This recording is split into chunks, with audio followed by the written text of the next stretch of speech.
We welcome in today Mayor Fred Teague, City of Russellville. Thank you to Orr Auto Mall for sponsoring this content. Mayor Teague, you and I talked a couple weeks ago. Thank you for spending a couple minutes with us tonight.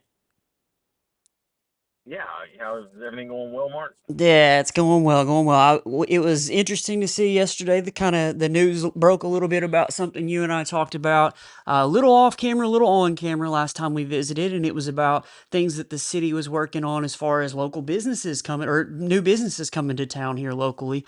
And last night, news broke that there's some Texas Roadhouse news. So where are we on this process, and what can you tell us as of right now?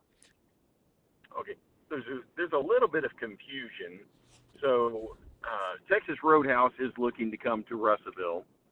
So the council voted to send to full council this upcoming Thursday an incentive to tear down a building and concrete, not for Texas Roadhouse Corporation, but for a developer, a company called Bowen Kemp out of Fayetteville, Arkansas, who also helped bring Olive Garden and Academy to Russellville. They're the ones that applied for the incentives.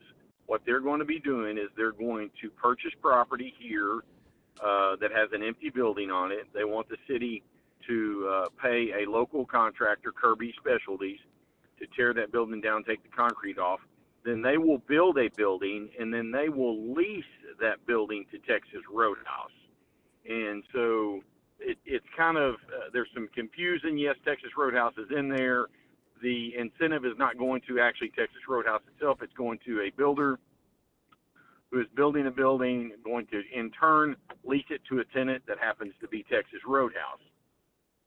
Texas Roadhouse has told us that they anticipate a minimum of 60 full-time jobs up to another 60 part-time jobs whenever they settle in.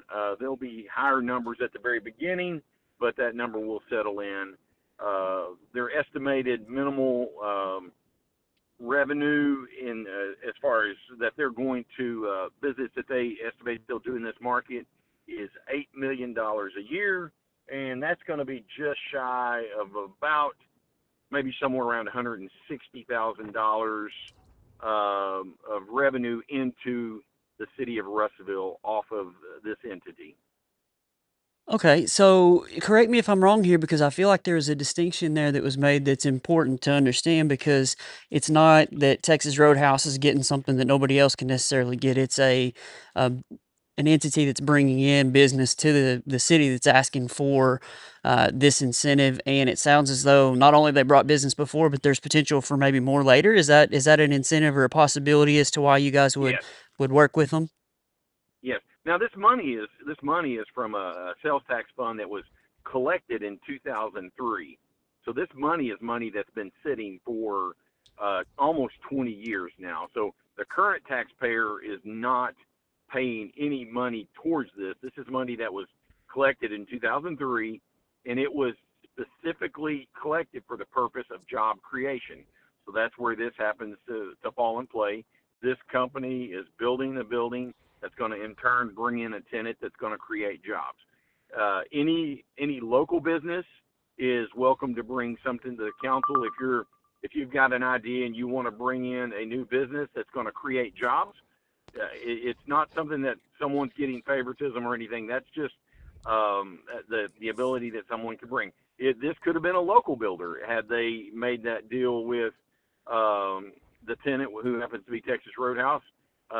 Then they could have came and got that. This just so happens to be a company called Bowen Kemp uh, out of um, out of Fayetteville. So Okay, well, I like that explanation because it kind of sounds as though it's little bit of a similar situation to the money that's kind of sitting there with the convention center. You know, it's you got to do it, you got to use it for a specific purpose, so we got yeah, to find something that fits, and it sounds like this and makes some sense.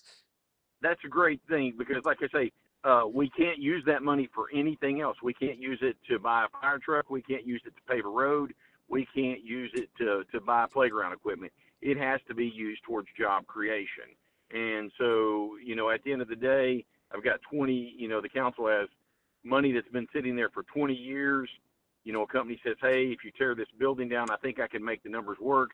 I can get them to sign the lease. and you're going to have not only new jobs, but you're also going to have close to $160,000 coming into revenue.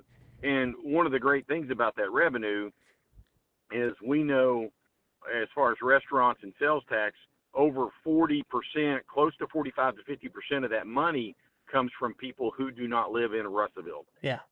So that means part of that 160, 40 to 45% of that revenue is coming from people who live outside of Russellville. Absolutely. Well, Mayor, thank you for your time, man. I didn't want to take up too much of your time today, but I really appreciate that clarification. That's something that I believe is going to help people understand what's going on, and hopefully we can all kind of root together, pull together, and make something happen for the good of the city. I appreciate it. Thank you so much for getting the word out. All right. Thank you, Mayor.